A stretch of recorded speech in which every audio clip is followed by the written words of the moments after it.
What is Elevated Chicago?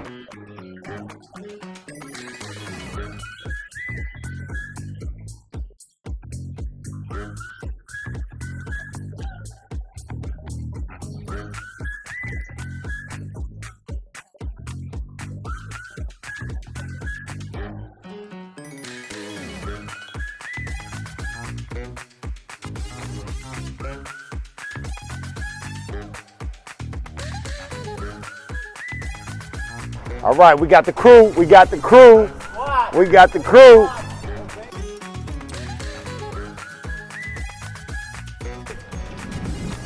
Now here we got Woodlawn Station. Look at this beautiful, affordable housing. Very nice, statues in front and everything. So now we're gonna continue down Garfield Boulevard, and you're gonna see the Garfield Green Line Station. Recently had some art put up by this artist named Nick Cave. If you're not familiar with him, look him up. Pretty dope work that he produces. Old historic train station. It's the oldest L station in the city. The university is partnering with some community arts and public life, partnering with some community groups to get that built out, some incubator space. And we got the station here. It's beautiful. Every inch of the building is artwork. Beautiful colors and all of that. It's nice. It's also on the ground that you see these lines. It doesn't really mean anything to you, but when we were doing this eco district study, right, with CMAP and everything, they figured out where the water flows. So this design this is Bronzeville, but how water flows. So for me, man, I think it's kind of obvious for me that when I think about an elevated project that I'm proud of, I'm gonna say Overton. We have basketball going on, we have art going on, we have food distribution going on, you know, we have placemaking going on, we're international. Elevated has been a real major part of this journey. Overton Elementary means a lot to me. It is an example of what happens when you don't understand the community and you disinvest in the community and you leave it vacant of what it needs, a place for people to learn and congregate and be and own. And it's an example of the resurgence that when people care and understand and come together, they can do beautiful things. It's a beautiful day.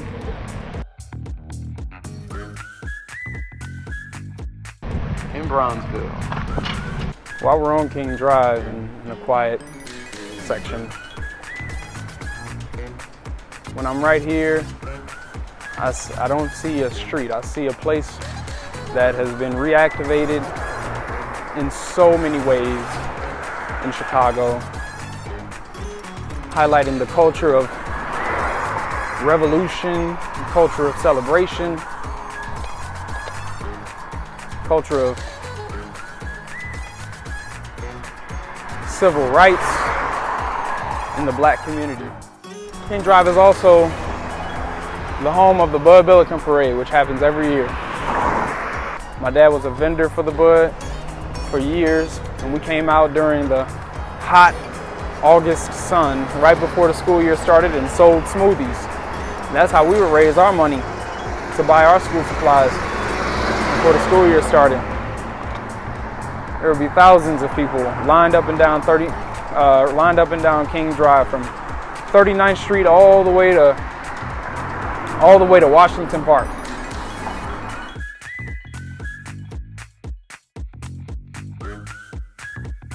This is a community I've been working in for 20 years. And I have to say, it's one of the best neighborhoods in Chicago. This is the Esperanza building. It was redeveloped probably 15, 20 years ago. It used to be a knitting factory. And it's a really great example of how we can do great things for the community with old buildings if we just have the right amount of investment.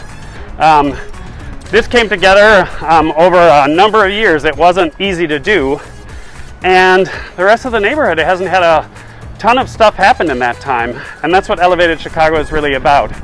trying to make sure that we have the capital resources that we need in our communities to really make them thrive, and to be able to have people stay where they live and enjoy where they live, and then use this incredible resource that we have, which is the L, the Chicago L. Yours truly.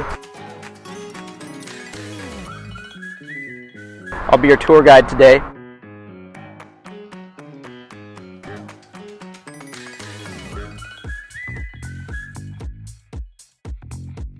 Here we are at the Open Center for the Arts location. More than like just a gallery, you know, there's all sorts of things that are happening here, right? If you can't read that, it says the Voice of This World project is an exhibition which bridges people across the world to share their thoughts through artistic expression. And it goes on. So what's really neat about this is they'll get a lot of local artists, but they'll also get a lot of young artists from high schools and other places around Chicago to contribute to this. It's interesting to think about as we think about investment in commerce and why art is really important to this community and the culture of the people that inhabit this community as a primarily Latinx community within Chicago, and what we're trying to do here in sort of understanding not just the needs of the community socially, but also the needs of the people as they would desire to see investments happening in their community.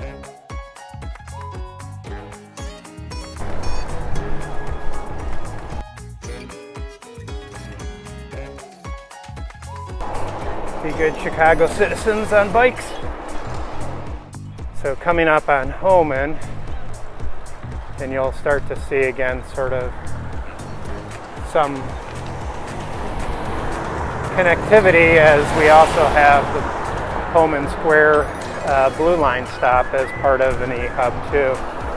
But the connectivity and the proximity of the work that we're doing and how we're trying to connect the work in communities and start to shorten the distance between communities as we start to think about the connectivity of the elevated system that we have here in Chicago. It's important that we've come together in this elevated transit-oriented development model using equity and inclusion as a lens, and more importantly, established a lot of process changes and a lot of stakeholder and community involvement, and added a great deal of legitimacy to Elevated Chicago.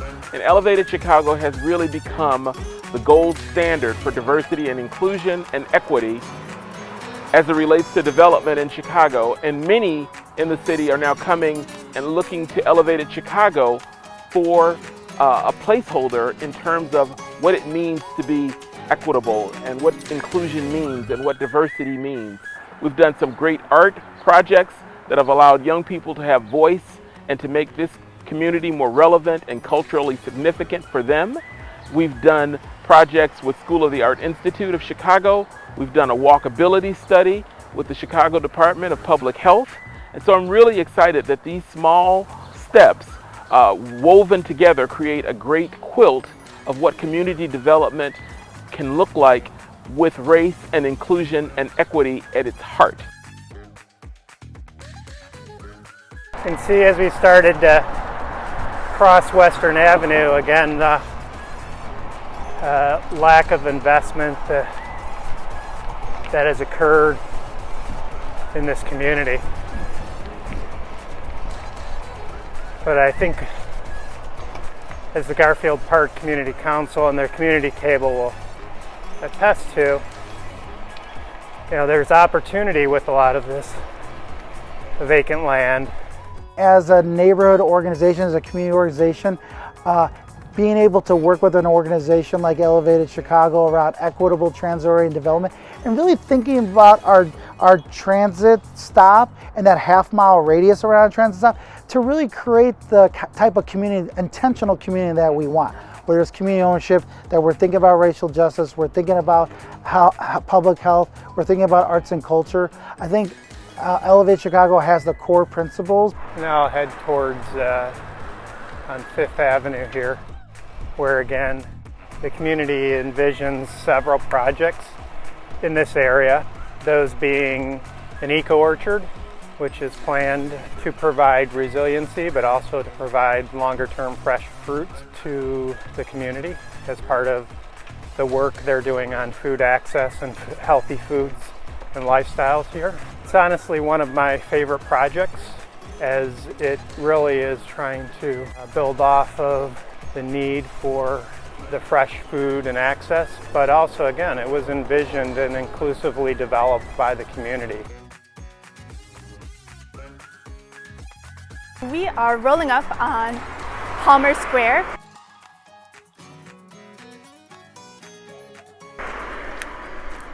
Which is bigger than a pocket park. Not super huge, but it's a great patch of green here. And historically,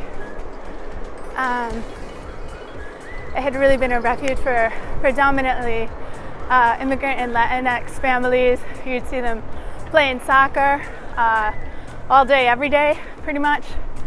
Now, as you can tell, the area is gentrified, and we have a lot of younger, whiter, wealthier folks hanging out. So Logan Square is known as a hotspot for development in Chicago, and we've seen thousands of new units be constructed here in this neighborhood that has led to the displacement of more than 20,000 Latinx people from this community, and that's very painful for us because we grew up in this community, we built this community.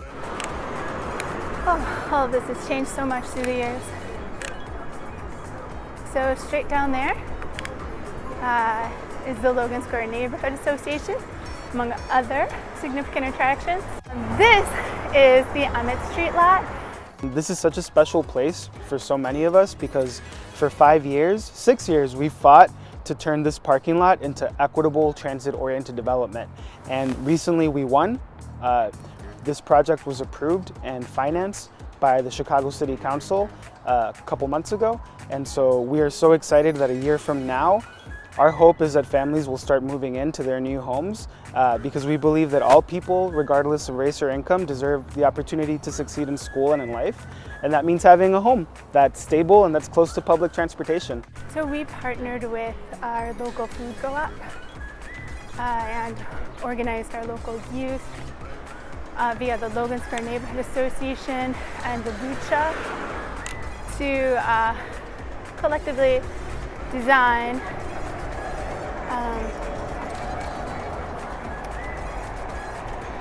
a mural that represents culture and resilience and community. And here's the mural. Represents our historic community, preserving our climate, the importance of healthy local food. The Mega Mall, which is a former small business incubator, which served predominantly immigrant and Latinx households, which will now be luxury rental housing. A lot of our local food vendors, we still have a decent number, but many of them have also been displaced.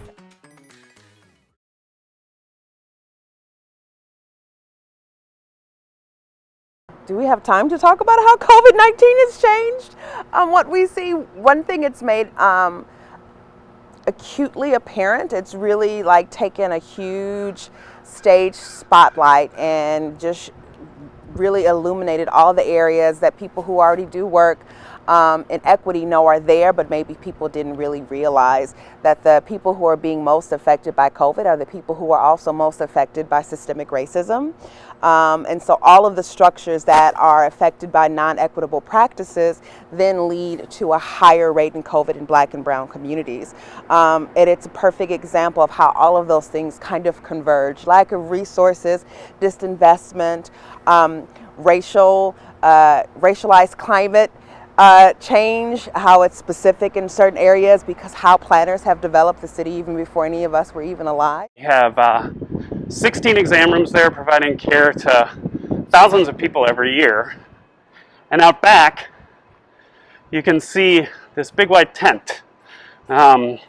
It's empty right now because it's the afternoon and it's pretty hot out, but in the morning, it's busy with people getting tests for COVID-19. COVID has really changed the way that we work in community health and in the community. We're proud to be here serving people, making sure that they know their status and can stay safe and can keep their families safe.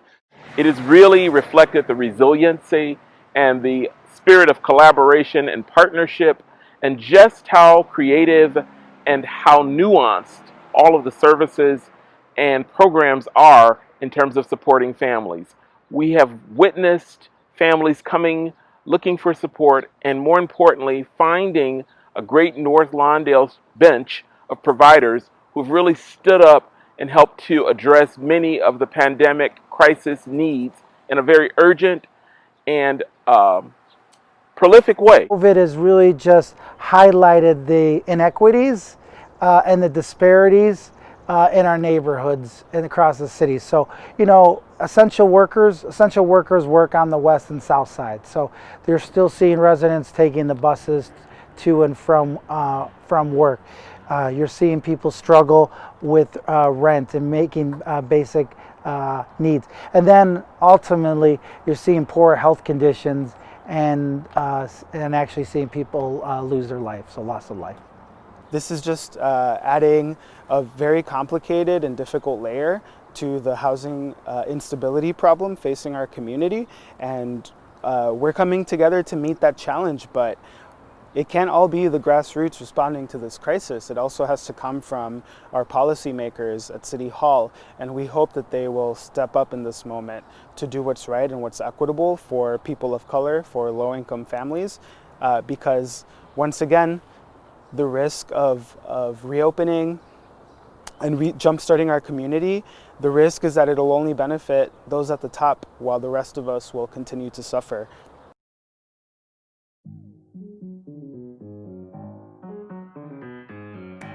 Our name means hope, and you know, you can't have hope without hard work. And Elevated Chicago is about working hard together to pull the levers of power and make them respond to our community. We're really hoping that in the coming years, Elevated will bring lots of new development to this area and utilize this amazing resource that we have with the L. So thanks for being with me. I'm looking forward to the next 3 years. Really excited that Elevated Chicago is turning 3. Elevated Chicago has done so much in regard to equity and inclusion and really helping people to think about what those lenses mean as we address equitable transit-oriented development. We're also thinking about healthcare. We're thinking about people and processes, and more importantly, place, and how we can transform this city, particularly communities of color, in an equitable way as we address transit-oriented development in Chicago. I think the timing is right for us to turn 3, especially with all that we're facing with racial justice issues, public health issues. If Elevated was trying to do this in year 1 and 2, it might be challenging, but Elevated is in a perfect position with partners that trust each other, that have been working together, strong leadership, committed partners, that we should be able to really be a value added to the city and to our communities when it comes to issues around racial justice and public health. I am so overjoyed about Elevated Chicago turning 3. I'm so lucky to be a part of this dynamic family. I think when I first was brought on, it was like, oh, this is a steering committee, this is work. And then it moved into, no, this is my passion, and now this is my family. These are my family members who live all across Chicago and work very hard to love on their family members and their communities. And it's such an honor to work shoulder to shoulder with brilliant, passionate, strong people. It makes me so happy. I'm thrilled. It doesn't seem like just 3 years. It feels like it's been a part of me for a lifetime. We're doing something that's very challenging, very new, which is that we're collaborating across race, across geography, across sectors, and we move at the speed of trust, and that is work that we're doing every day. I'm very excited for where we've come over the last 3 years, but I'm even more excited for the next 3 years.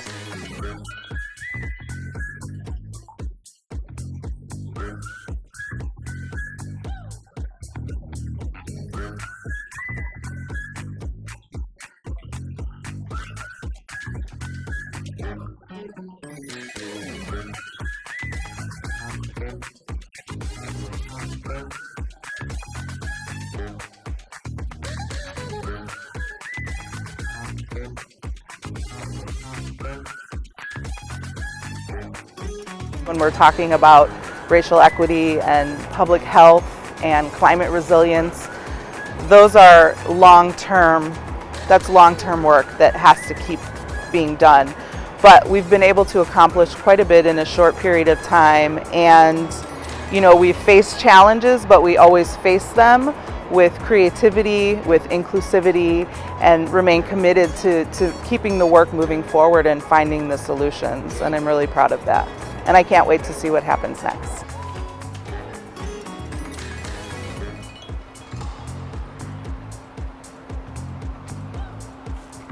Congratulations, Elevated Chicago, on turning 3. Congratulations, Elevated Chicago, you've turned 3. Congratulations, Elevated Chicago, happy anniversary.